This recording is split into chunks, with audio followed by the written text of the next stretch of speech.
Why am I stuck doing the intro? Who did it last time? I don't know. I think I did it last time. Ah, it's probably my turn then. All right, we can do that. All Oh, right. for fuck's sakes! This is. What is that? What is The that? fucking wheel. Anytime you hit Why? it, it freaks out and starts. Why are you jerking off your wheel? Use your good hand. Hello and welcome to the 10th episode of The Outside Line. We've got a very special guest with us today, Mr. Matty Ween, fresh off a second place at DSA last event. So, how are we doing all today? Kicking goals, I hope. Start with you, Jack. Yeah, look, I'm good. Always good. Bit cold, the weather these days, but you know, it is what it is coming into winter. I definitely thought summer was coming up like next month, but it's not. Only just starting to get more cold, so I'm retarded, but you get that. Ben, how you doing? I'm great. I didn't fail my random drug test at work today, so I'm still stuck in my terrible job. But yeah, everything else is fantastic. What about you, Tate? Oh, I'm going great. No, it's actually freezing up here, so I'm just trying to basically hug my heater that's down here and fight with the G27 that seems to be freaking out and just vibrating itself to death. So, how are you going, Matty? Pretty good. Pretty much the same as all you guys. Pretty chilled and freezing. That's about all I got. It is a bit of a theme at the moment. Does anyone else have It's any? cold. If anybody doesn't know, it's the 9th of July and it's cold. So, Yes. for all our American viewers, it's cold at the moment. It's probably hot for you. That Yes, one person all that's one probably and a seen our half. podcast from Melbourne, from Melbourne. Melbourne. America. There's Melbourne, Texans that live in USA. Melbourne. You don't know. Could be, yeah, that's right. Yeah, we'll go with that. Alrighty then. So we've got a couple of events coming up, but we also had one that just went past. Not a comp, but a Matsuri. I've made Ben give us a bit of a wrap up on this one. Yeah. Apparently, you spent more time under a car than anywhere else, but No, we'll see not what you've really. got. I spent more time just wandering around the pitch, having chats with people after I broke my car in the second session, which I've really gotten really good at doing. I've taken my housemate Jamie's curse of breaking drive lines every event, and now I'm doing it. So yay for me. My Matsuri wrap up is my car's broken again, but no, it was really good. Matsuri sold out, so it was 120 spots, all sold out. There was some interesting stuff with the groups and stuff like that because there was about 60 people that had entered Group A, which is the experienced group, about 40 in Group B and 20 in the experienced class. And then Malars tried to start moving cars around and stuff like that. And they said, oh, if you want to volunteer to move down a group, you know, just let us know and we'll put you down. If not, we're going to start doing them in the like the order of entry. So latest entries will get moved down first. And I'm like, shit, because I entered like second to last after I fixed my car. So I actually emailed Malar and goes, don't move me, please don't move me. I want to stay in Group A. And they left me in Group A, which was really good for the first session, and then I broke my car.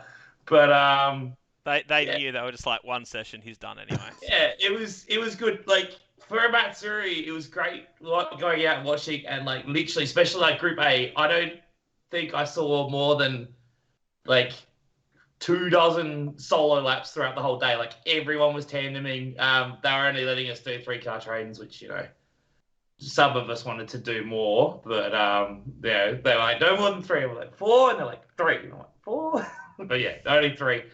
And then heaps of people driving with other people. It wasn't just like the same 3 people driving around together all day. So it's great to see like the community so strong and everyone's out there just driving with everyone, having fun. The atmosphere was absolutely amazing. There was like the turn 1 mound was packed. Stewie and Spencer and everyone had gazebos and couches and stuff set up behind the canteen. There was a nice little chill spot there with some shade, which is really nice to watch drifting with a bit of shade. That's been something that's really been lacking of recent times. But yeah, great atmosphere, heaps of stuff going on. Of course, mentioned that there was Gordon's last event as caretaker out at Malar as well. So it was a very very teary driver's briefing, but he managed to get through it without getting too choked up, as I'm being attacked by my cat. But yeah, of course, we got to say a massive thank you to Gordon and all the guys out at Malar for all the effort they put in. Like, Malar has been one of the tracks that's been supportive of drifting forever. Like, since drifting's become a thing, like Malar was one of the first tracks that had events in comps back in like 2003 or 2002, something like that, like way back in the day. And like, you look at all these tracks pop up on the East Coast. Like, you got Pheasant Woods, you've got like all those tracks that come up, and then like 6 months later, no more drifting, and then there's drifting, and there's no more drifting. Like Malar's, I don't think there's been a period in time where we couldn't have gone to Malar and drifted. So as much as people go, oh, it's it's boring, we've driven it so much, it's because you've been able to drive it so much. So we should be thankful that we've had somewhere to drive for so long, and we'll continue to have somewhere to drive for so long. So yeah, no, Matsuri was good. It was really good. There was a line at one point. The line for the canteen was like past the grassed area. Like, there would have been probably like 70 people waiting in line to get like a chicken burger and some dim sim. So the canteen ladies bloody cleaned up, I reckon. And I heard it sort of had a lot of vibes of like 5 years ago, Matsuri, where it was packed out and it was people everywhere and lots of spectators and that sort of thing. Yeah, it was heaps good. So and I got to experience that all day because my car was broken.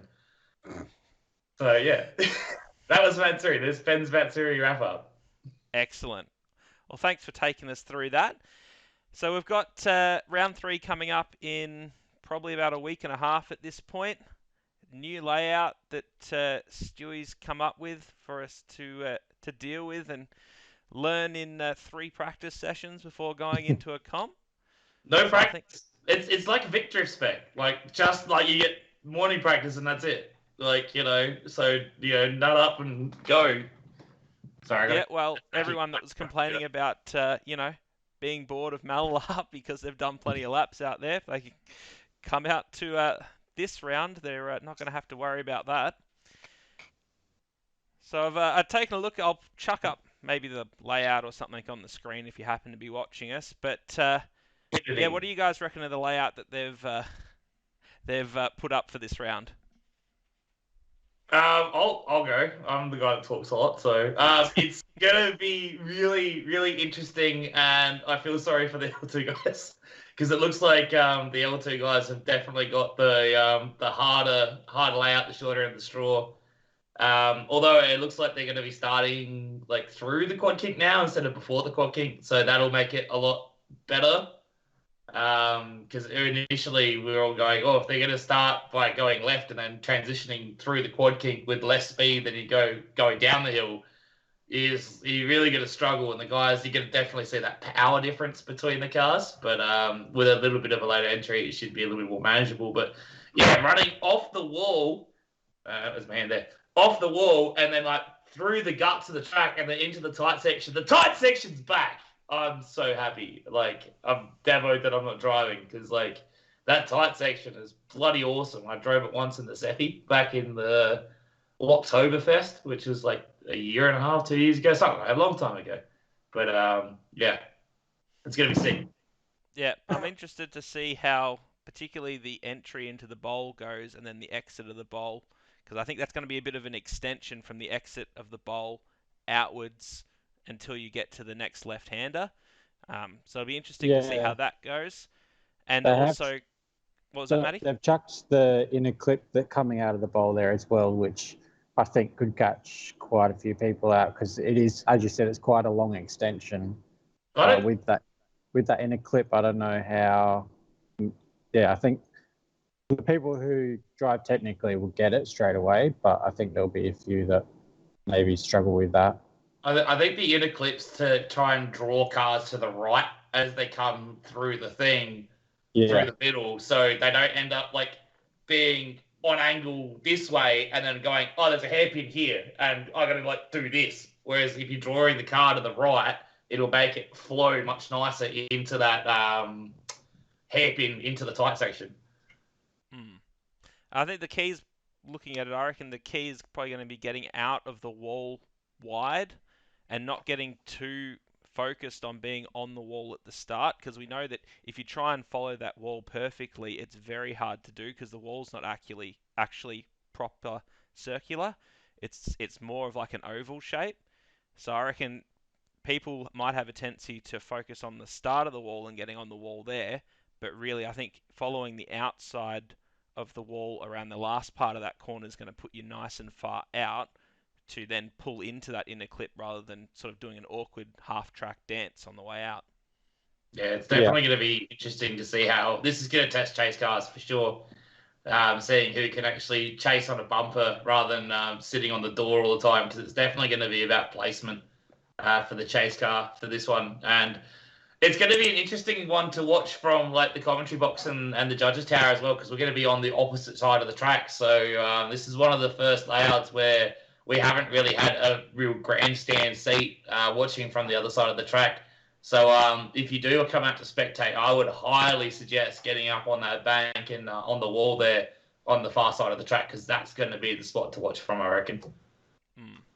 The other interesting thing is going to be that I believe the lead car is going to be on the outside of that left-hand turn, and you're going to have to initiate from the right-hand side of the track and then transition across to the wall the other way rather than just flicking straight onto the wall. So it'd be interesting to see how people go as a chase car, having to have another car come across the front of them and then jump onto their door, rather than just going straight along a track that's more like, last round that we had where it was straight and you jump straight onto their door, rather than having to have a car that comes across in front of them.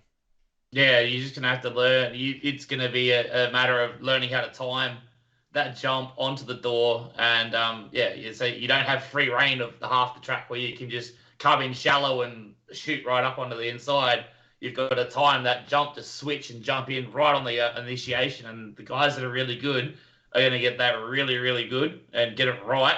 And that is probably a point where we might see some people maybe get a little bit too keen. And if they do, that would be maybe one of those spots where we see a little bit of carnage. Yeah, I was thinking that before. If you accidentally tap that lead car as they come across on the transition, you risk actually putting them into a state where they keep spinning off towards the wall, and that might not end so well for anyone. No, any thoughts, Jack? Yeah, like I said, I don't have Facebook. That's it, Telling us again. Jack doesn't have Facebook, guys. He doesn't want to tell you. But he's got 17 Instagram accounts if you want to follow one of those. Great. No, I was just looking at it then. Just got that up on my... yeah, look, I was just thinking about like the lead car initiating, and then you said it's going to what? So the lead car's going to be left side, coming around out of the speed gate? So they'll be on the right-hand side of the track, but they've got to initiate through the left-hander, and then the chase car can dive onto the back. Gotcha. Okay, rightio. Kind of like how DCA at Gambia was, where the lead car did the uphill, and the chase car could dive. Yep. Okay. Yep. All right, cool. Heck, all right. So who's driven this sort of thing? Just you, Ben, in Oktoberfest or whatever it's called. Yeah, but there was only the quad kink layout. No, I don't think anyone's actually driven the bowl through to the inside section. Yep. This is completely like as a line, it's completely undriven. Okay. In terms of people actually doing it for real, we messed around with it on the simulator the other night. Yeah. And it is interesting. Okay. Yeah. To say the least. It's technical, yeah. Yeah, it's level 2. The level 2 layout as well. Sorry, is that's super interesting, because what I've noticed speaking with a lot of level 2 guys, a lot of the time they drive a lot better when they do the L1 layouts, because a lot of the time it's lower powered vehicles. I know there are some guys that have a fair bit of power now, but heck, sometimes that level 2 layout is not ideal for the quad kink is way more technical than running the wall. Like the quad kinks are actually a hard one to hit. Level 2 goes through the inside. with the L2 guys, like obviously they're a little bit more prone to like having a flub. And when you have a flub through the quad kink, you've got like obviously a whole bunch of dirt and then the bank track before you get to the wall. Whereas if you have a flub on the bank, like you basically, we've seen so many people already already pancake their cars on that wall. I'm not sure if you guys have seen the speed gate set up for L2, if it's been posted yet, but they'll be speed gated fairly heavily right at the start of the quad kink, just sort of so it's off the track of the L1 layout, and then they initiate halfway to almost 3/4 of the way through, I reckon. So it's sort of flat out up the hill around there. At that point, why not just send them through the bowl and like under grip, and then they can carry more speed through the initial part of the track. But the gears are now turning. Because it's Stewie. When does Stewie? Let's. That's all I've got. We shall not question our glorious leader. It might be a round that I know that a fair few of the rounds that we've had recently, it's about getting everything perfect and being very, very aggressive. This round might be a bit more of a case of who survives and not focusing on getting it 100% and being super, super aggressive, but instead focusing on getting the track to flow and just making sure that you do the layout and do the run and don't have an off, because it seems like a layout that's pretty technical, but also we're not going to have a lot of time on it. So being crazy aggressive may not actually be the ticket to this one. Just getting smooth and consistent and being able to do that lap after lap might actually be the key. Consistency for sure, especially through battle rounds. Obviously, elimination completely changes, but you would hope by top 8 eliminations, people have got it down pat by then. You got someone who's made it through the top 8 going, I don't know what I'm doing, but, we're here.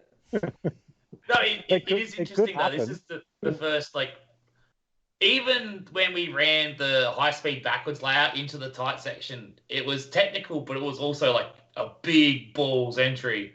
Whereas now, this is probably the first truly, like, straight-up tech section that's been run. Like, there's no top of third, fourth gear, 150k an hour entry. Like, we're looking at probably 80 to 90 Ks roughly on that initiation. And that's, these days, that's pretty low speed. So, like, it's going to be full tech.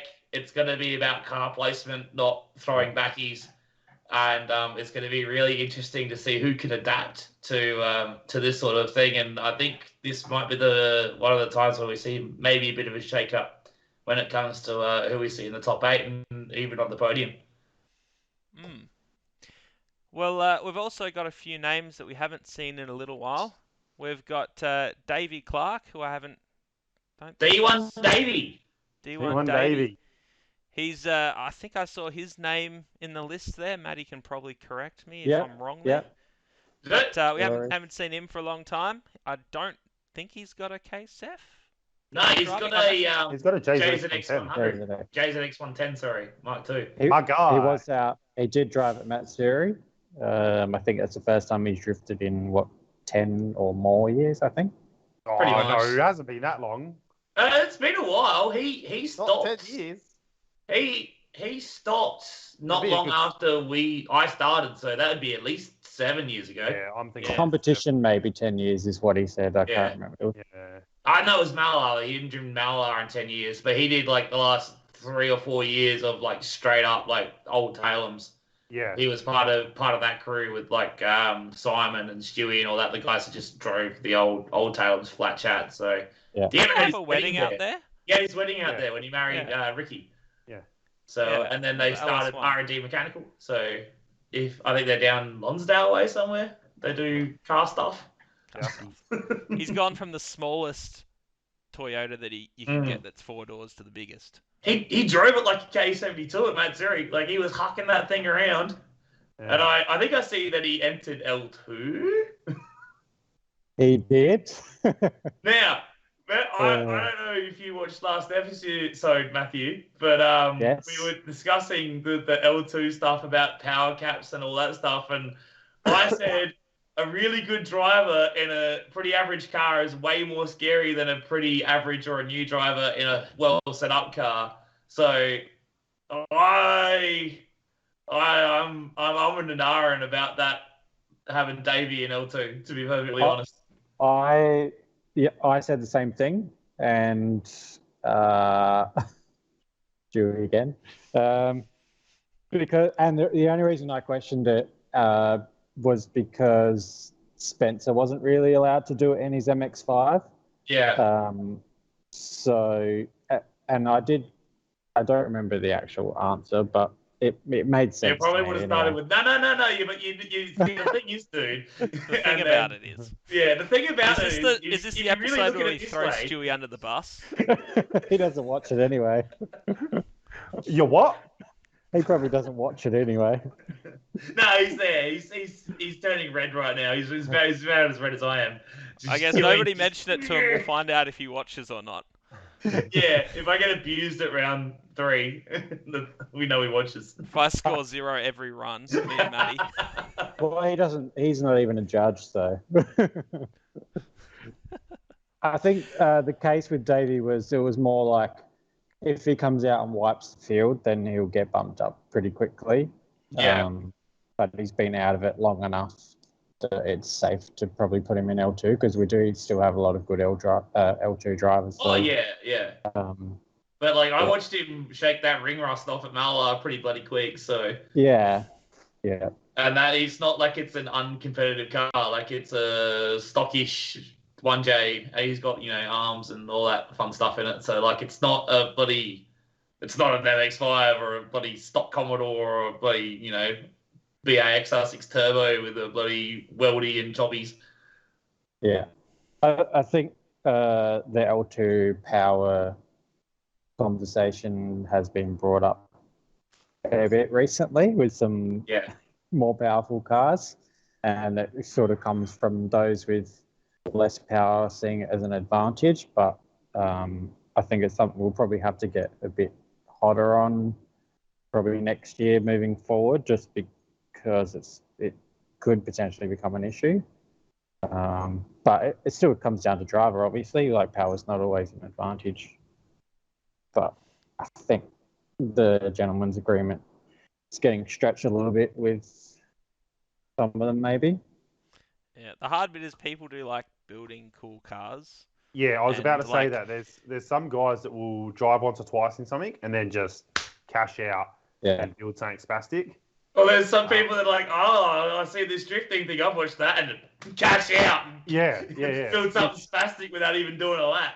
If you can, then why not? If you obviously. Can, well, power to you, but 100%. It's all one of those things that obviously money doesn't always bring talent, and at the end of the day, that'll always, especially the way our comps run, that'll always shine through. It's not one of those things that you come out there with $100,000 car and into level 2, you could come freaking last. You probably will if you haven't driven before. Exactly right, but that's what I mean. More power, more lock, more grip is way harder to drive than a T28 S13 with cut and shut knuckles. Yeah.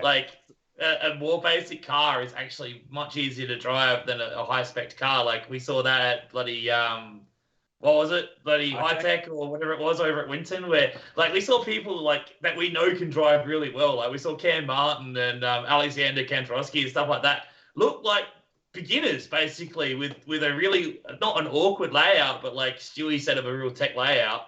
And they struggled because they are super gripped up. They're on semis. They're making decent power. Yeah. And you got to pedal the crap out of them, and it makes people that we know are really good drivers look, not as good because the cars are so much harder to drive. Yeah. Yep. Yeah, it's a bit of a hard one.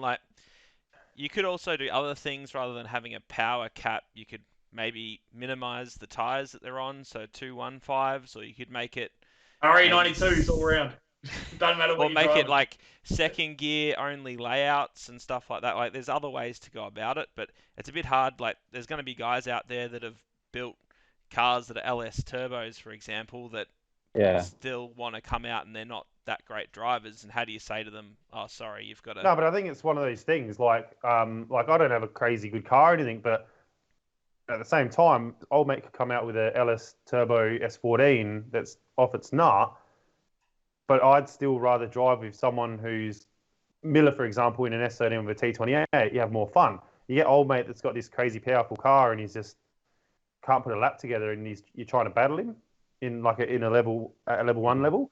At the end of the day, if they don't, I think it should always be based more on the experience. For sure. And if someone comes out there and is a good driver straight away with this crazy good car, and they do 1 or 2 events, there's no what's the issue with making them move up after 1 or 2 rounds? You know, they don't have to do the whole season in level 2.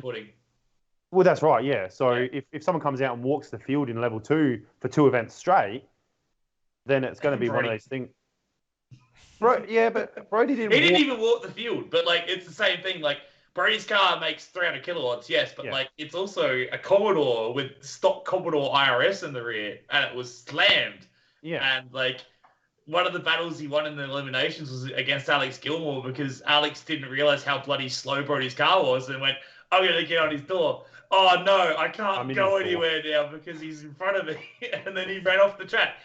So like it's like I don't understand this massive fascination about how many KWs, how many exactly right, are coming out the back of the car. I don't think it should be setup and driver makes so much more of a difference, especially on the tracks that we run. We're not doing bloody Irwindale or like Orlando where we've got a massive bank and you're doing bloody 700 k's an hour wheel speed through the track. Like that power doesn't mean crap. I know we do talk about it like almost every episode, but has there been anyone that's come in level 2 and people have started questioning him, or? So Harry's S15, the Barra S15. Yeah. It's been mentioned a few times through particularly the speed gate. He can leave cars for dead there fairly easily, which obviously power does make a difference through there. For sure, yeah. And the last layout, but also that's if you know that car's going to be fast, you do a Tate and you jump that car. And that's right, yeah, 100%. And that's the thing on if he's coming out and then balking through the speed gate. That's a shitty driver thing, rather like, you know, not shitty as in like bad, like shitty as in poor attitude driver. Like everyone knows that you come out that speed gate, guns blazing, doesn't matter if you got 50 kilowatts or 400 kilowatts. And it's up to the chase car to go, that guy's got 3 times the power of me. I'm going to absolutely nail the speed gate and jump him. Yeah. So it's a thing. But again, it's only the run-up that really makes a difference with power in these cars, especially with a restricted tyre. Yeah. So obviously we understand that more with like round 2, how that was obviously quite a quick big run-up. Yeah, so obviously round 3 is going to be a lot different. It's not a fast run-up, you know. So I guess that's probably not going to be as big of an issue at round 3. I don't know. Like I said, I've been out of the scene a little bit with watching what else is going on.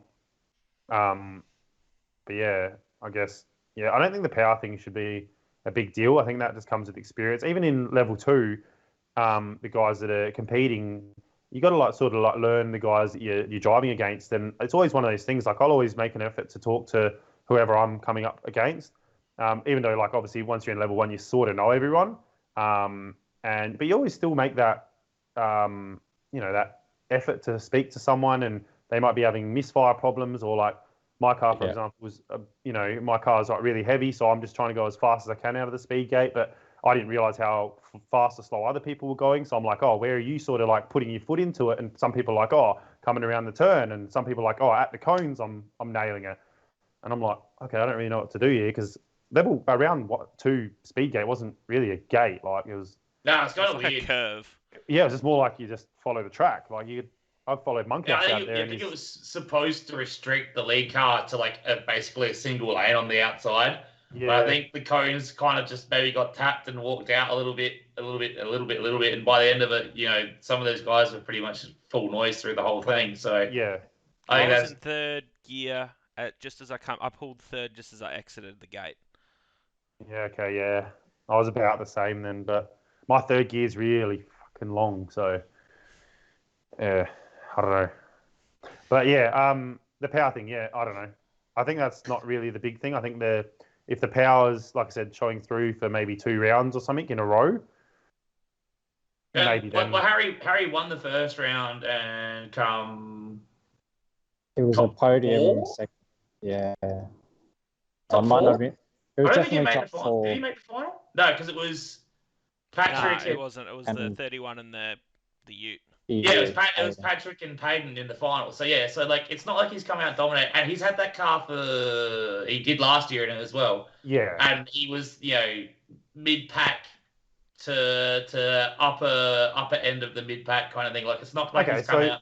So if we got what? That car. We got 5 rounds this year, yeah. Yeah. So I guess he'd be one of the ones you'd keep an eye on, and at the end of the year, if he finishes like top 2, top 3 in the championship, like you'd be like, hey mate, next season you doing a one. Yeah, pretty much, yeah. Like, and I think same what happened with Brody, same what happened with Weston, same what happened with Matty when he absolutely dominated the first season of L2. We can't forget that. Yeah, but to be fair, the first round there was like 7 L2 cars. Yeah, he really came in with the low strength of field on that one. I don't know if you can talk too much. You just went out and won your first L1 straight out the box. Yeah, we'll get to that. I did win. Oh, basically win. That was a win. Oh, controversial. Anyway, so speaking of people that have come back after long absences, we'll go back onto that train. Oh, yeah, we should get back to what we're actually supposed to be talking about. Girls got a drift. Kelly Wong's back. Kelly Wong's back. Hey, They've Wong. opened up the purse strings and off we go. Yeah, I've seen that thing's got a bit more work done to it, so it's good to see Kelly back out there. I think it's been, a year maybe? Oh, it's been more than a year. Has it? Sure. Year and a half. Yeah. So yeah, solid 18 months. So it's great to see Kelly back out and see what she's got to do. That's going to be something to see because obviously she wasn't out of Matsuri. She's got no time to test the car and get rid of that ring rust. So she's going to do all of that in that first couple of morning sessions. So. And they've changed the turbo on the car as well because Dave drove it at a grip day and said it was super laggy. So they've just adjusted that so that it's more mid-range. And so she'll adjust to that as well. But if anything, that's going to be easier. That's not going to be harder. So. And Roger's back. We missed him last round. We didn't see much of him at round 1 either after it was a clutch trouble, so. Clutch, I think. Yeah. Yeah, it was a clutch. Clutch went bye-bye. So he's definitely one to keep an eye out for. We know how good I he is. always like Miller's not here, Aussie's not here. There's a few guys out. This is Roger's chance. We're going to see him make the podium, and then he blew his clutch. We're all hyping up Roger. So Roger, he's back. This is his chance. Yeah, but we did make up what we said about Roger on Matty, so I'm breaking even there, I reckon. So it'll be good to see Roger back and in that S15 too, Jay. He's a very technical driver, and I think this layout for sure will be if the car works for him. Yeah, he really is, and he's always really good. He just gets bumped out, usually top 8. Like he's pretty much always top 8 if the car's working. He does. He just doesn't. He loses that wow factor and pizzazz that you get from like the guys like Miller and Jake and stuff like that, who will just will throw a backy or throw like a snap 90-degree entry and stuff like that. Where Roger still is not quite around that point. Like he's really good at placing the car and like his proximity and his technicality is really good. He's really good to watch and like if you want to watch someone drift really precisely and really technically well, watching someone like Roger is definitely something to do. But yeah, he doesn't quite have that coming from motorsport into drifting now. He's just got to find that little bit of that extra, that flair, that wow factor. You see that maybe some of the more alternative action sports orientated guys like your skaters and your BMX guys that are more about that style and the flair. And then they've got to learn that technical aspect that comes and meets in the middle kind of thing. Yeah, you can see he's very methodical. The way he drives, he puts a lot of thought into it. He's got yeah. he'd have markers. Like he'd have an initiation marker. He'd have basically a turn-in marker. He'd go, this is where the apex is. Like his lines are always like bang on. Like he is like flows from clip to clip to clip. And it's never like, oh, he's had a little bit of a wobble and he's a little bit wide here. It's just always like perfect. It's just like that super consistent. It's like Dale campaign like 3 years ago where like he was super consistent, always very precise, just didn't have that pizzazz that he got when he did DCA for 2 seasons in a row and learned how to actually drive like a madman. Yeah, and he'd be thinking about, like, one of the things I want to focus on this round is deliberately looking in the right places on the track. Because I don't know about you guys, but sometimes I do a lap and I'm just like, I'm here. I don't know how I ended up here. This is just where I am on the track now. That's how I drive in general. I don't. Yeah. Yeah. And I'm thinking there has to be a better way, and I reckon it must be because of where you specifically look each lap and looking in those particular spots. One thing that I actually tried that, I can't remember when it was. I think it was at drift practice or something. Just after I'd done my motorcycle license. Because at your motorcycle license, they're like, you got to turn your head, you got to look where you're going, all that sort of stuff. I'm like, I'm going to try this in the car, and it worked. I think it was at Prac at Malala or something. Because I've been the same at Malala. I don't know where I enter turn 1. I just like row gears and then throw the car, and if I'm too shallow or too wide, I adjust. Yeah. And I tried it at Prac, and I was like just doing lap after lap, exactly the same line. I was like, it sort of works. But and then you didn't do it anymore. And then I didn't do it anymore. But then you're like, this is boring. I'm just going to start rolling gears and throwing it wherever it feels good. Yeah, pretty much. Yeah. And then taking out old mate. Anyway. So is that once Lindo? Yeah. That was boring. Me and Lindo aren't allowed to... No, that was Bo at Malala. It was Lindo at X Park. What? Round and 2. And then Lindo at round round 3 as well. Yeah. Round 2, sorry. Yeah. You hit Lindo a lot. No, so X Park wasn't my fault. That was Lindo's fault. He spun, Dale spun, and I hit Dale. And then I came back for vengeance and hit him at round 2 and stuffed my car up, and I still haven't fixed it. So you got pro rides again this round. I think they've got a few plans to make them run a bit smoother this time. Hopefully they've got a few more cars up their sleeve, I believe. Yeah, that really went well last time. They sold pro rides for I think there was a plan to have about 8 cars.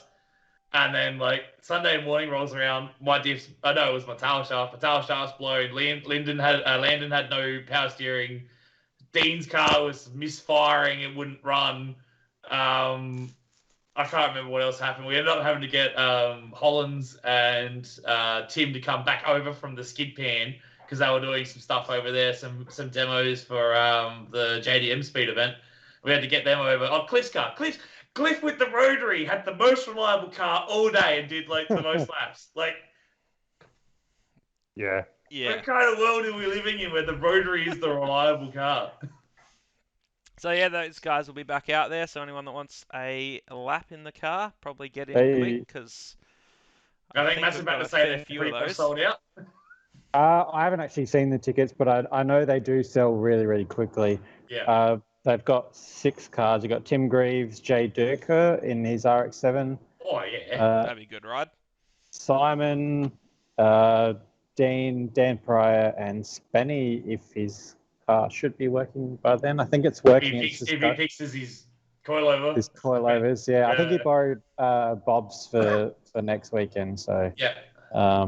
He's just going to give it a lick of paint this weekend and then good to go. Yeah, and I think there's roll racing after the actual event too. Yeah, because it's probably something we should mention. It's a day event on a Saturday, so it's 9 till 5-ish. So don't come up Saturday at 4 o'clock going, yeah, I'm here in time for the finals, because the finals will be on right then. Maybe. It is a drifting essay event, so we might not finish until 8, but it's supposed to finish at 5. And then, roll racing is on once again at the Bend. They have been smashing out those roller racing events, and they've been selling out every time. So that's obviously a nice little earner there. But the cars go really fast and make lots of noise. Go watch it. Yep. So if you're coming out for the drifts, you can probably attach a bit of roll racing at the end, unless you're a driver, and then you should be helping us fill in the holes that you created out on track after the event. If you're a driver, feel free to hang around and give us a bit of help. Even if you didn't go off. Yeah. Big thank you to the people that have actually hung back and helped out. It makes a massive difference. Yep. You shouldn't be making the one-handed guy use the shovel. You should have kicked Landon off the bloody tractor. No, you can't do that. It would break his heart. He loves the Bobcat. He's in love with those things. He had so much fun. I think that was the only thing getting him through fixing up the track the other day. After Ethan was screaming at him and he was screaming at Ethan. But anyway, we got into a little bit of a segue there. Yeah. So High-Tech have also announced their layout in the last couple of days. I've seen. You forgot something? Haven't you forgotten something? Oh yeah, I did. We would like to formally retract what we said about Mr. Shea. I don't know if that's I don't know how you say his name. Shay's right. I got it. Good. We said that he went off the track and he had to go clean it up, and apparently we were wrong. Surprise, surprise. Like we always say, do not trust us. We are not correct at probably any point in time. So a little retraction for him. Sorry. Now onto the High-Tech layout. Yep, so we've seen the High-Tech layout. I'm just going to push through now. We're going this way. We're seeing the High-Tech layout. It's pretty much the same layout we ran last round, but with an extra bit on it. It's going to be very, very long. I'm interested to see whose tyres actually make it through 2 runs if you've got 15 million horsepower like half of those guys do. They're going to have to literally switch left to right tyres. Like, as they come around, they're going to pull up, jack the car up, switch the tyres around. Because that left-hand tyre is going to absolutely get massacred running that bowl at the end. So, big time. Even just turn 1 layout from last round, like I was ending up with bold on the left and half tread on the right without the bowl. And another big power loaded because it's on a bowl as well. So you're going to load up that tyre. You're basically going to go 2 for 1. Do some race changes. Just race NASCAR change the left. Get 2 battles out of a right, 1 battle out of a left. It's going to be like that. If there's reruns, I'm pretty sure they're going to have to have 5 minutes every time that there's a rerun. So that should be pretty interesting. It is going to be interesting coming out of the tighter horseshoe section and trying to extend out to the wall too. It's not super hard. Yeah, but when you got it a few times in practice on. With semi-slicks maybe a little bit more, but it does, like, once you come out and you transition, if you're on the gas, it's actually a fairly flowy run up onto the wall. You don't have to really, like, shimmy the car or anything out. Like, it does flow pretty well. And with these guys having so much power, they should be able to... I think that will be less technical than the outside clip on the entry of the M's at Winton was. Yeah. So who's doing High-Tech? Are you doing it, Matty? It really depends on round 3, and it is only 2 weeks after, so it's a bit of a stretch financially. I really want to because it's going to be here, but obviously priority is State Series first, and then see how we go after that. Yeah. Is there anyone else, Jack? You looking at doing I don't have a roll cage yet. Oh well. I'm going to be the only High-Tech driver. How much that doesn't have to have a glove. How much cage do you get? Oh, I have to have. Like, half cage, full cage? I don't know if it's that specific. I think it needs to be a full cage. I'm out. Yeah, on it. Yep. But yeah, you got to have like boots, gloves, and all that. And... that's not hard. The roll cage is a 6-month wait. It's hard. Oh, that's a little harder. Yeah. Is that AGI? Yeah. Yeah. Oh, that's pretty much everything at the moment. I think it's all I know about is you, Bo. I would say Colby because he went over for the Vic one, so I would say he'd do the SA one. Mitch Doyle is pretty much SA. He's doing the pro one though, isn't he? Yeah. Not Yeah. pro-am. I'd go Tate, pro. You're gonna go pro? Yeah. Yeah, I figure like if I want good competition for radial tyres, I'll just do DSA. If we're gonna do something a bit special, I might as well go put semi-slicks on and try something a bit different. You are gonna do semis, okay? Yeah, only 225s though. That's all I can fit under my cards. Yeah.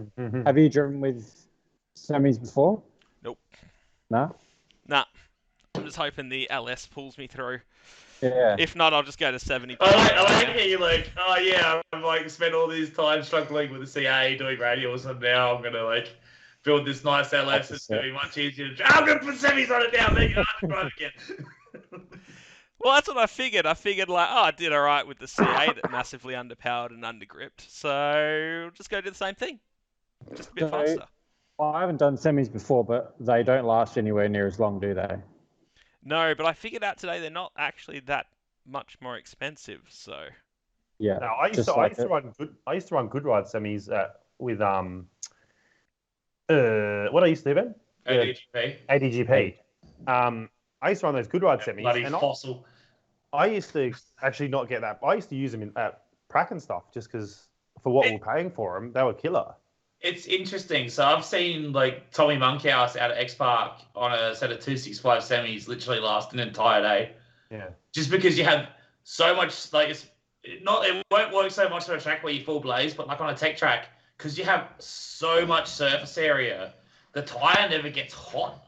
It doesn't when you're running a little cheese cutter, like as soon as you start spinning the tires and a little bit of surface area gets hot real quick, starts burning, it starts melting and you use the tire.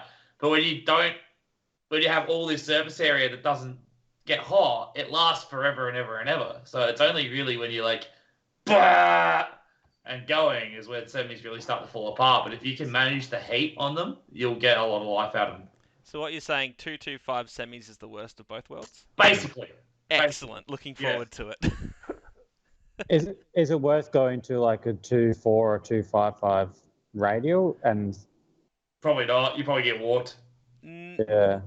I probably, but I'm already tearing strips off the sidewall of 235s. You know what you do? So, get a hammer. Yeah, no. Oh, no. God. Back in your box. You said your car's already quick and you haven't even tried to dial any grip into it. Or just... Yeah. Yeah, I would think about 265 radials, but yeah, I don't have wheels that they'll fit on. I don't think they'll fit under those guards 265s. At least not with the wheels I've got. Some 17 by 7.5s that'll fit under your guards pretty well. Yeah, I don't think they'll fit over the brakes. I don't think they'll fit a 265 because they'll be like, Brit. The Beamer's got big brakes, so it's got to fit over that too, which is a whole other thing. But anyway, so I got some particular questions to ask our special guest Matty, because last time that we had Kale on, we didn't think we winged it and it went really poorly. What a surprise! So just a couple here that we're gonna shoot down your direction, Matty. Yeah. So tell us, how does it feel to get second in your first L1 event? How did the emotions flow on that one? That was. I was heaps nervous leading up to it, and even before I even went out on track, and I think I was talking to Ben about it, and then did the first practice session. And once I'm in the zone, I'm fine. Like you do the first few laps or whatever, it's fine. It wasn't really a very technical layout. Like it's fairly flowy and I wouldn't say easy, but you could hit the clips pretty consistently. So after I did the first few runs, all good, but then I ended up in top 8, and then top 2 versus Dale. I was like, what the hell? Like, what? That's when I started to get intimidated. Like when I was against Dale, I was like, oh, I've never done this before. I don't really know what to expect. But L1 is easier in the sense of being able to push yourself because your trust is higher, the consistency is higher with the people you're driving with, the speed is usually higher. And I found it a lot easier to be able to push my driving. And I knew that was the time to do it, was in the finals. Like, Dale was on the podium anyway, so, like, there's no point holding back. It did take a few days, to be honest, to actually sink in because I was like, "What the hell just happened?" But yeah, awesome. I did like the little tyre blowout at the end of your final run there, sparks and all. Yeah, the whole last battle was on belts, which I didn't even notice until it popped at the end. I didn't really notice the grip difference. I was in the zone. I never even thought about having to change tires. As I said, I've never had to do that many reruns or like the finals. So were they fresh tyres at the start of the final battle, or were they already used? They were top 8 tyres, but I was getting full sessions out of a pair of tyres in prac. So you did top 8, top 4, and then 4 runs of the finals. Yeah, so I thought I would have been all good, but I guess not. What were they? What were you actually running? 10 laps on one pair? No, 12 laps on one pair. Yeah, which... It's not bad, to be honest. Yeah. I guess I wasn't expecting the finals to go that much. You haven't been paying too much attention to Stewie's NBA conference finals best of 3 playoff. And I guess you don't have like the cool down time, like you could back at the start line, you go again. So, Jack, I was on 235 Salins. I know I can run up to 255, but they're not. Yeah, they're not really worth. No good. No, so I usually run. Here we go. Hold on, get something to drink, guys. Let me get my stuff Salins now. I used to run 2.3 or 2.45 Salins, and I'm like, I can run a 2.55 now. I'm trying to run a 2.65 because I know 2.65s are all right. And Stewie's like, no, only a 2.55. So I'm like, I'll just get 2.55s in. Like, I don't know how many laps been. Like, first, second lap, they were just chunking, falling apart. You did I jumped in the car with him. First 2 laps, I'm like, this has got so much grip. This is really good. Third lap, we're sailing off turn 1 because the tyres have turned to ice. Yeah, but they're the same. So same sailing, right? But then we found out afterwards it's actually a different pattern. So the actual whole tyre is different, even though it's still a saloon, whatever they're called. Or whatever it's called. Yeah, it's actually completely different. So don't run anymore. Don't go there. Don't stick with the 235s, mate. Yeah, I just dropped. I was running I think I went as low as 18 psi because again I didn't want to go any lower than that. I don't know what I can go down to before I start debeating, so I wasn't going to play. What width are your rims? What width are your rims? Most of them 9.5. Okay, yeah, mine are 10.5. So that's why I stress about running 235s. Yeah. What pressure? I usually run around 20. Yeah, so that's with a 255 though, or 265. I normally use 265s at practice and stuff like that. Yeah. But I'm scared of debeating, obviously. Yeah. But I guess I'd rather have an alright tyre and risk debeating every now and then than my tyres falling apart in a lap and a half. So I don't know. For sure. You don't really get your value out of that. I've had a couple of terrible brands that blew apart in 2 laps. Yeah, well, I was running Achilles for the longest time, and then just like all of a sudden just went to junk again. Like they were really good, went to junk again, and I went through probably 40 tyres, and just they're like, it's a bad batch, it's a bad batch. And I went through like 40 or 50 tyres. That was the 245s and the 265s. Yeah. And he was me with my 205 16s, and it's like, I'm getting 30 laps out of my pair. I don't know what you're on about, Jack. Man, I'm like doing the S's at Mallala, coming around turn 2, and the car's just like violently vibrating because the tyres are literally falling apart. I'm like, well, this is shit. So I went to Salins thinking, okay, Salins are the next, they're not a real cheap tyre, but they're like that, not full China spec, but like the really affordable budget tyre, and didn't have a problem for ages, and then went up sizes because I could. And don't do it. Stick with the 235s. Obviously, they're working for you. But the 265s are all good. Is that? I didn't have a problem with 265s. I just couldn't. Not allowed to use them at CTSA. So I asked Stewie like 6 times, and I'm like, it's not because I like want to. It's because I sort of need to because the in between sizes are junk. Yeah. But if I could run a 235.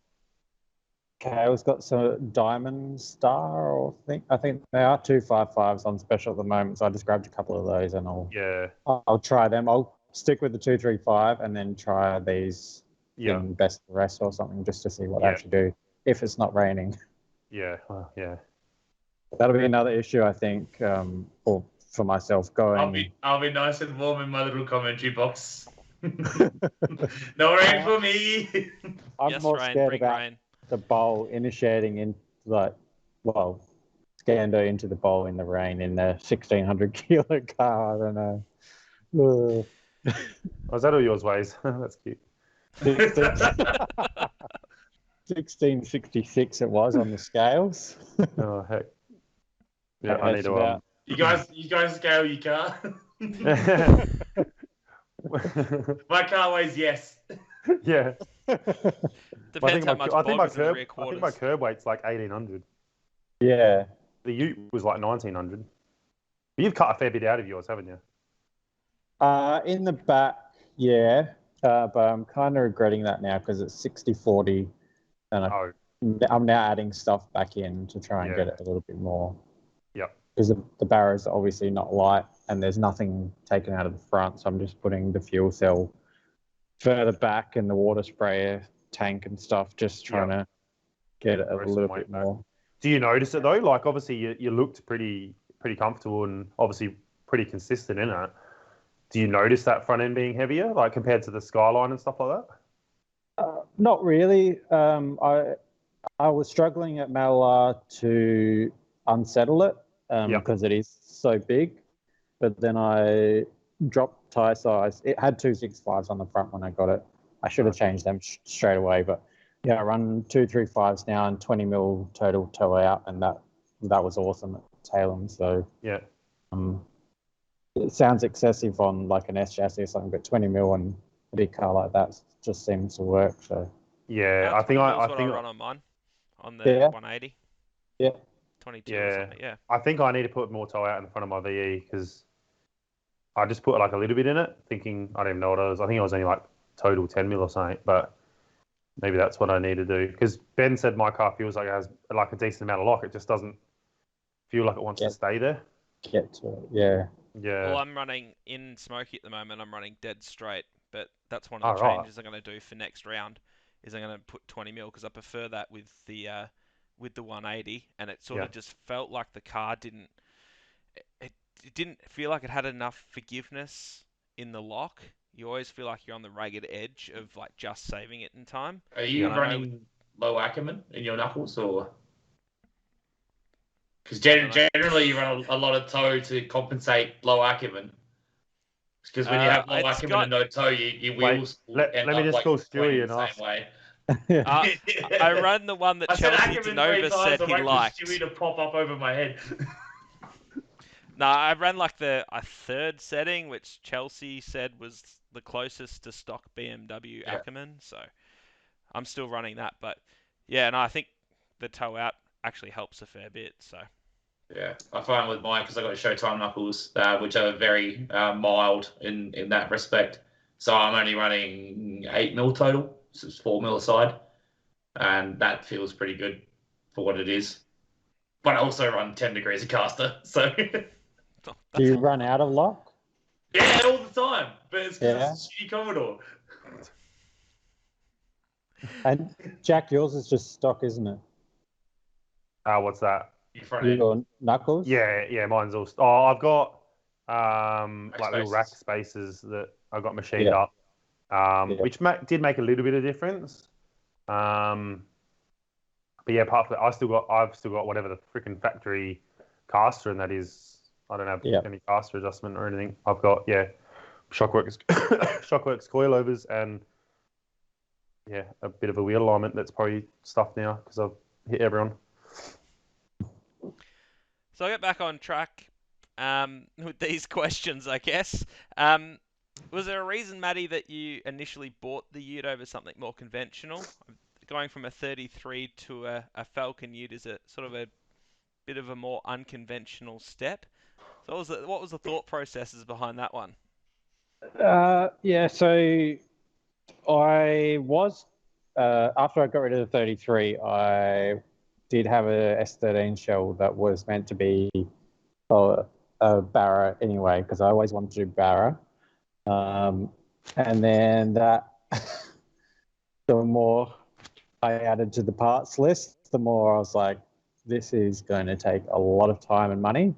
and I just want to drive. And Darren's car had been up for sale for a while, and it kept dropping, so I was watching it. And then when it went down to like 15, I think it was, I got it for. I was like, an S13 is going to take me a lot Twice longer that money in 2 years to build. And then teething issues and setup, and I've never driven an S chassis, so like every car I've driven, like Commodore or like 33s or whatever, they've all been big cars. I haven't driven a smaller car, so I didn't really want to do that, and then go through teething issues, and obviously it would have taken a shitload longer. So when that came up for that price, I was like, it's was a reliable car, and it's been, well, it was built like 10 years ago, so it's proven itself as, it's I think with the right driver it was able to do what it should be doing, because I think Darren's more like show pony, smoke show, like he wasn't really interested in competing or anything like that, so he never really pushed too hard. But fourth gear turn 2 was more his thing.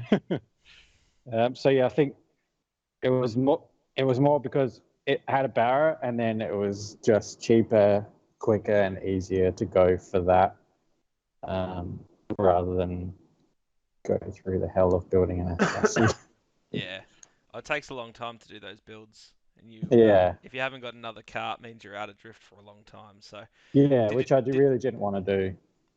Yeah, did you do much to the car between?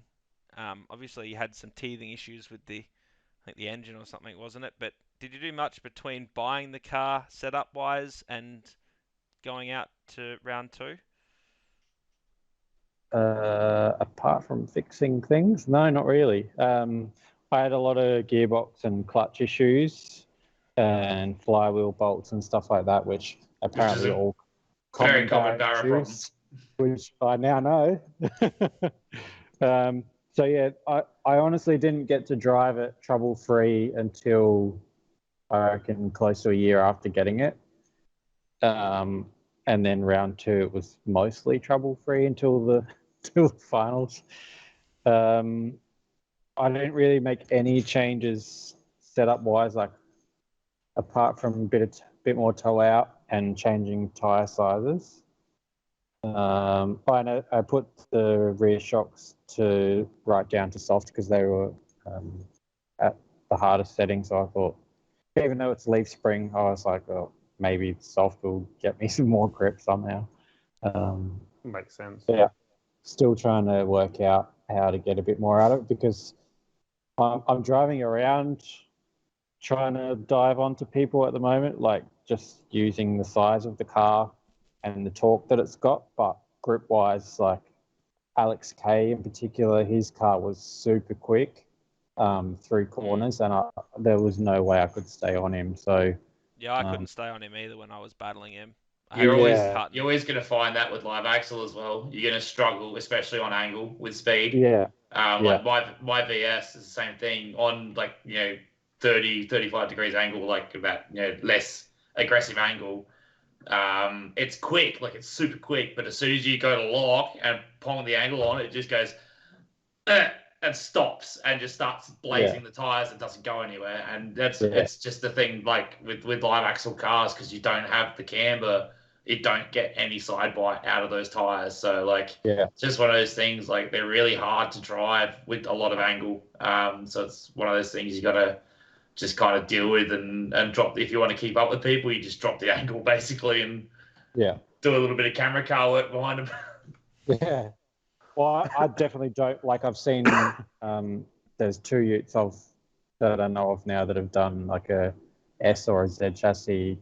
They look like, in no offense, but they look like bags of dicks to drive. Yeah. So yours is still working for you at the moment. So just keep driving, basically. Drive around. I'll just adjust a bit of weight. I think a little bit more weight over the diffs might help. Just get it to the ground a little bit more. But apart from that, it's just adapting, to be honest. Yeah, that sort of leads into the next question, though, was had for yourself is how's the Ute different to drive compared to like say a standard 33 that you've been driving in the past? I know it's very, very long compared to most cars out there. Does that factor into it? It never did until we had to do initiation onto the wall. Like it's never been an issue for me driving until they're like, oh, we really need you on that wall, and you can't see it at all. And even in the rearview mirror, they're so high you can't see it. So my first battle round is when I found it, and it was a little bit harder than I'd hoped, and it sort of nearly touched the front end. So after that, I sort of found that's you knew where the wall was by that stage. Yeah, you'd gone slightly too far. Yeah, I know about that. Thankfully, not Troy Lipchinski's too far, but so you didn't aim straight at the wall and go into it. It does. For anyone who's ever chased a ute, it's an absolute nightmare to chase. I don't know if you've ever chased one, Tate, or actually Jack probably hasn't either. No, me and Jack both had utes at Tate would have chased me in my ute, but yeah. But yeah, Jack and I both had utes at one point when I had the VU and you had the VE. So yeah, that's right. Yeah, yeah. They're just because most people sort of aim for your door, whereas on a ute there's a lot more behind the door when you transition. Transition is where people like. I took Kurt's front bar off because he just didn't allow for that sort of transition, and he's such an aggressive chase driver that. You've got so much of like a pendulum motion as well that comes across. It comes across. Yeah. It doesn't look very fast from like far away because you like look at it as it's a transition, but the back point of that ute is moving really rapidly across because it's so long. Probably the only other main difference that I found with it, because I guess I'm used to driving heavier cars, but it carries a lot of momentum. Like, for example, from turn 1 to turn 2 at Malalar, it carries a shitload of momentum going into there. So I've really got to haul it up in the chase on the foot brake just to try and like not go through their car.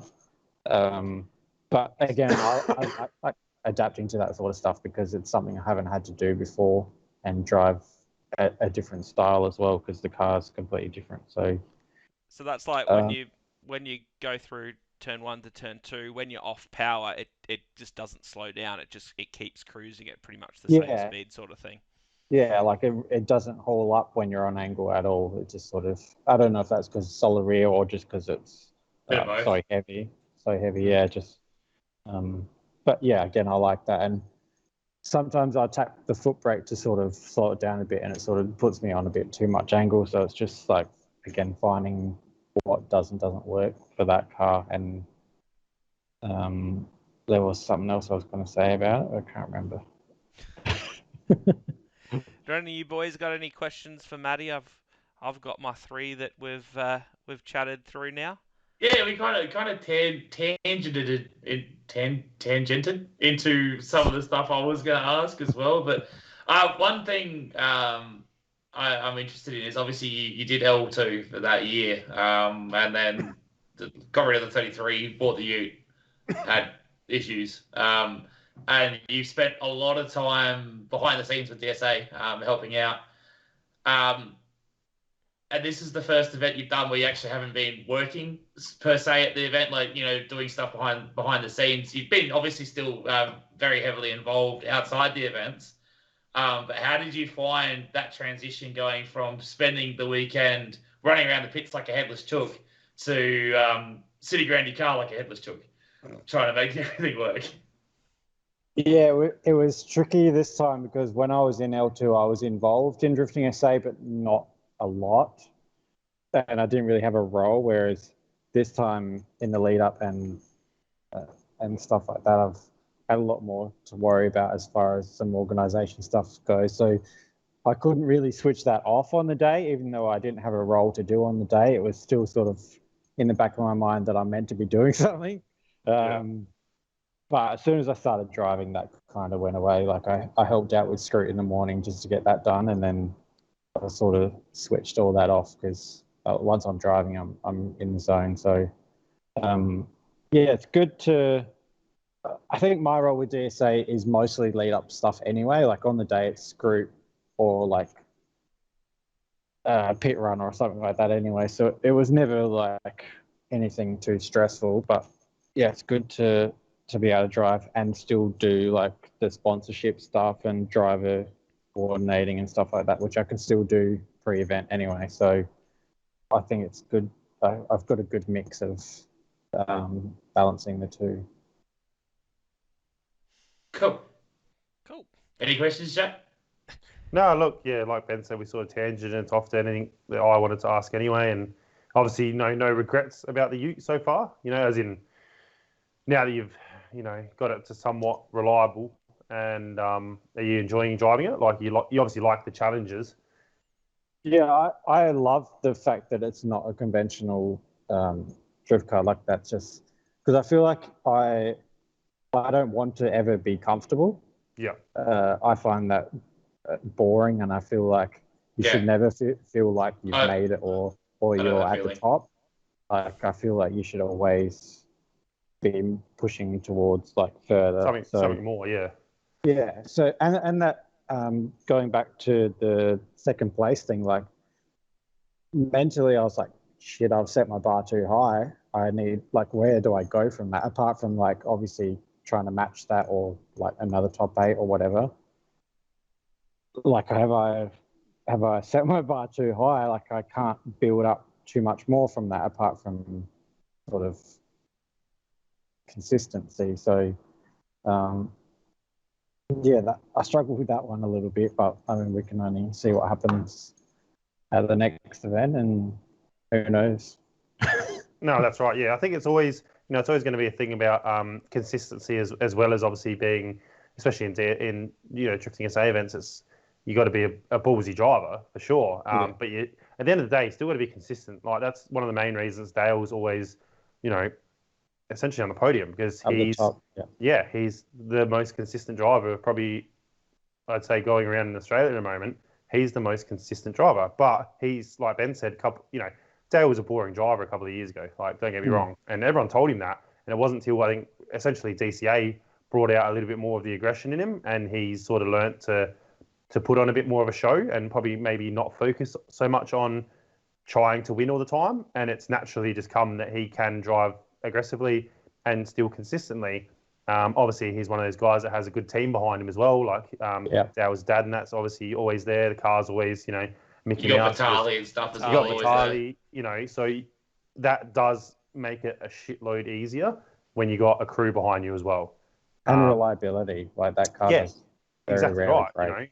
It is, that car has been around forever. Like, and Dale was also very sympathetic mechanically with that car as well. Like, don't see him driving around belting the limber constantly. Like, he always keeps his car like in the fat of the torque. Like, he knows how to drive that car well and keep it in one piece, and he knows when to turn the aggression on when he needs to. He still can, and that's obviously one thing that's come with time and experience and the track time, and like I said, he's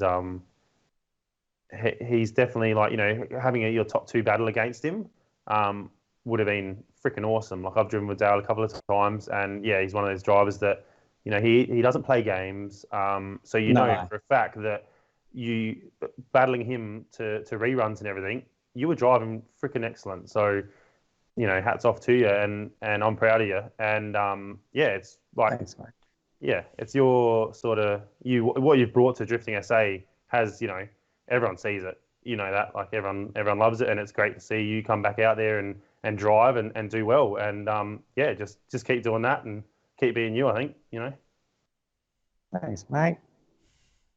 Are we all feeling warm and fuzzy now? Give us a hug. But no, that's one thing I've always obviously been inspired by you, Matt, and it's awesome. So I'll see you at round 3. Obviously, I'm not going to be driving there myself. You're too busy doing prac. You're doing Malala prac. Yeah, but I'll come out afterwards and sort of watch, and no doubt you'll be putting on a show. So I look forward to seeing it. Thanks, mate. Yeah, I think this layout, considering like my, I guess, lack of grip. This layout will be hard because it is mostly technical. And your big booty through And my that big section. booty. That tight section is tight. Like those it's tight, last tight. two, yeah, those last two, like even in a small car, like trying to chase on them as well. Like I feel sorry for anyone behind the ute in that section. I was gonna say, in reality, man, flip the mirror up because it's whoever's chasing it. It's obviously that's their issue. But I don't care what they're doing. yeah, flip side is when you still. I've figured this obviously always driving big cars as well. Still trying to chase a small car sometimes is so hard, especially if when like you're in front section. and behind someone at the same That's right, time. yeah. Like, It's it's like, so hard. This is so hard. Like you watch someone initiate and like they put on the wall and you go to tuck in like just behind the front wheel. You're still in front of and them. all of a sudden like you're buried the like last 2 foot of your car into the wall. You're like, I've done a whoopsie. Yeah, look, I've driven with Ducky and I think Spenny both in the MX-5s, and yeah. That was Spenny and Ducky like that, and then you're still next to both of them. Yeah. But Yeah. I love all that sort of stuff. Like I love adapt. That's why, like I'd never driven with Dale apart from X Park stuff. I've never battled him. Obviously, I've never driven at any speed with him. So to reach up into the finals next to him, I was like, well, I have no idea what to expect. And to be honest, he probably thought the same thing because we didn't battle all day. We didn't drive together at all in practice. So then he's like, oh shit, who am I up against? Top two. It's like, what the hell are you doing here? So yeah, I think even that he would enjoy stuff like that, seeing new people up next to him as well, because I guess it could get boring for him and Miller too. I guess like those guys are consistently dominating, and I think it's really good that the SA series is run pushes new faces up there. And I was lucky to have that year off, I think, to be able to watch all that from start line or pit release or whatever and see what needs to be done and what people are doing to get up top. Like Jake Jones especially, like really stepped it up in that last season that he did. Just watching what works for people and what doesn't while I was still working was awesome because I could take all that in. Yeah, and that's good. And that's how do you go with your expectations now? Because obviously you came into the round with none or very limited expectations. Yeah. You've gone up here. How do you go into the next couple of rounds? Because you haven't left a lot for you to go, down here. Yeah. You've gone straight to the top. So yeah. I mean, obviously, there is only one more place to go up. However, that's not my aim because I've done one round and it was a second. And I think, personally, I really just need to prove to myself that I can just do a top 8. And then... But just do a backup round, like see... you got to back up that first round and see where you lie. Whether it was, just like, that one flash in the pan where you just had that really good run and you made it through all so far, and then see if you can back it up with maybe probably a little bit more of a technical layout where you maybe not as advantaged this time. Yeah. Like it's going to be a more of a disadvantage with your car. Yeah. And see if you can back it up with you said, like a top 8 or a top 4 or something like that. Yeah, if I can do a top 8, I'll be happy. Because that sort of lets me know that I'm doing the right thing consistently. Because in battle rounds and stuff, you don't really know. Like you don't see the points, and like, you don't really have any idea of what anyone else is doing because it's all happening so fast. And then you get to top 8, and you're just sort of looking around like who actually made it. It was really good to actually just see Adam May up there as well. I did write down that somewhere. It was really good to see Adam May make it up. Top 4, I think he was, wasn't he? I think so. Don't ask me about results. Obviously, he's no stranger to trophies back in his day, but he hasn't been that high in our series since we sort of kicked it back off again. Yeah, I think he definitely made it to the podium presentations because there's that great photo from Will of Dale with his trophy and he's Adam in the background. Oh, yeah. He's just popped his bottle. He's prematurely popped. He's like, oh! It's great. It's brilliant. I was going to meme it and do stuff on the page, but I'm lazy. I forgot. So, Tate's doing all the heavy lifting when it comes to the memes. Yeah. Are Well, our big guys going to make it? Do we know? Sorry, I cut you off there. oh, that's all right. I don't know. Haven't I been keeping think up with there's that. an announcement tomorrow at 7, or is it tonight at 7, about what the continuation of Victoria stuff is. But I heard on the radio on the drive home there was only one case today, so Yeah. hopefully it gets relaxed and we can see our Victorian brethren. I heard Bogger's already deserted Victoria and is in New South Wales at the moment, just so he can come down. So, yeah, that's commitment from Bogger. Jesus. Well, he's got this round, but he's also got Vic Drift. Oh, sorry, not Vic Drift. High Tech. Yeah. So he wanted to make sure he could definitely get over. So, I think he went up. I don't know if he's visiting some rallies or up there for work purposes or something. He's doing but on-road LS conversion. Yeah. Out the back And he of his got truck. an invite to World Time Attack. I don't know if any of you saw that today. Oh, I saw that. Yeah. That's pretty cool. I didn't see it because I know on Facebook. Yeah. But I'll let you know. What was that? Oh, sorry for the people in the back. I don't have Facebook. That's going to be the title of this episode. Jack doesn't The have outside Facebook. line number 10. Jack doesn't have Facebook. Well, he's not going to watch it because he doesn't have Facebook. I had to ask Kate for the convenient. link last It's on time and then Spotify. realised that's not going to work Is it either. on YouTube or YouTube? Just Spotify. It's on YouTube. We can put it on YouTube if I get. Put it on YouTube. It's not lazy. I'll put it on YouTube. Fine, just for you, Jack. Thank you. Yeah. I'll put a special message We're at on the start. Spotify as well. So Yes, Spotify. rate and review 5 stars. Follow along, share with your friends. Can you rate Spotify? Yeah, I think so. Can you? Oh, Follow okay. us on Spotify, algorithms and such. Algorithms, this, that. Jack's like, that's why I got off Facebook, the bloody algorithms. Yeah, bloody Yeah, algorithm. but yeah. The Right, anyway, government. The government's No, watching me. that's Lyndon. speaking, big angle. Big angles after him. So speaking of algorithms and in social medias and stuff like that, what have you got to plug, Matty? Have you got some socials that you can plug for us and let us know, and some sponsors and stuff like that? Because I see some more stickers all over that card. Yeah, so I need to do more, but social media is Matty Ween Drift on Instagram and Facebook. And although they take up most of the space on my car, Scott's Tyres aren't actually a sponsor, but they do look after me on price. So Scott's Tyres and Sleeker Spares both just look after me, being legends in the sport, as they are for, I guess, most of the field. Thompson Insurance Services, which is Lockie from Port Augusta, Lockie Amato's mum. That's her business that she runs up there. And Elite Fab Works in Taylor Bend, who looked after me with my fuel cell and stuff. But all of those names, no stranger to Drift, and I think that's what we really like to see. Sweet, very good. Well, thanks, Matt, for joining us. Thanks. Hope you enjoyed or endured the outside line experience. This has been good. It was really good to get some insights from you and get that glimpse of someone that's seen both sides of the sport now, from the behind the scenes and then obviously driving as well. So it was great to have you on, and really look forward to seeing how well you do at round 3.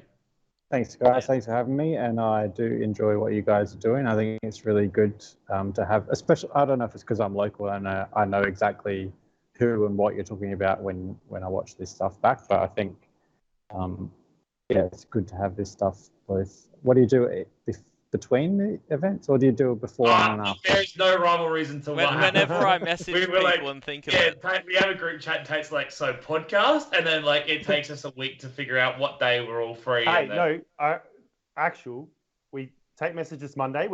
I'm busy tonight. Ben's like, I'm busy tomorrow. We're like, okay, Wednesday. Tate's like, all right, cool, Wednesday. And then We'll get Matty on, and then it's like, boom, sweet, it's done. It was sorted. locked in. So, because normally it would be this time next week, right before the event, and Tate's scrambling on the editing to get it up, so we can plug the event, which is also next weekend, June 17th, 19th, June 19th, Taylor Bend, on the Saturday, 9 to 5. Buy tickets online, driftingsa.com.au/tickets, something like that. There'll be a link in the Facebook and the Spotify. Is there links on Spotify? No. No, we'll I go don't on know. Facebook, Probably which Jack not. doesn't have, and follow the link.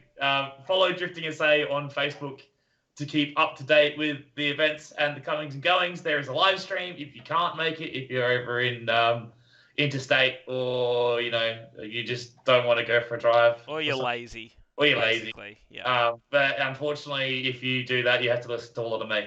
So I got to do that either way.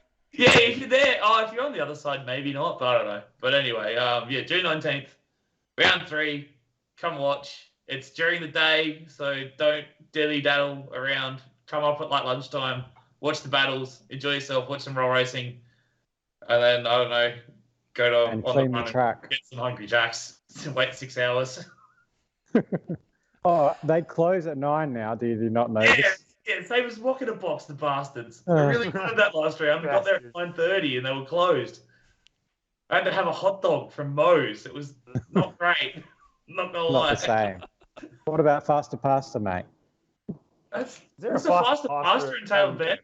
Did you actually No, go to but- Faster Pasta? Because you said on the commentary Oh, you yeah. were going to go to Faster Pasta. Did you lie to us, Ben? No, I got faster pasta and Danny paid for it. Yeah, I was going to say half your commentary was about Faster Pasta, so I Me and just Danny had assumed. so for those that don't know, if you should have been watching the live stream, but me and Danny had a bet on the results of L2. And so Patrick, with the Polish last name that I can't pronounce, won me some pasta for dinner. So thanks, Patrick. Patrick, that's not removing the oil cooler, Patrick.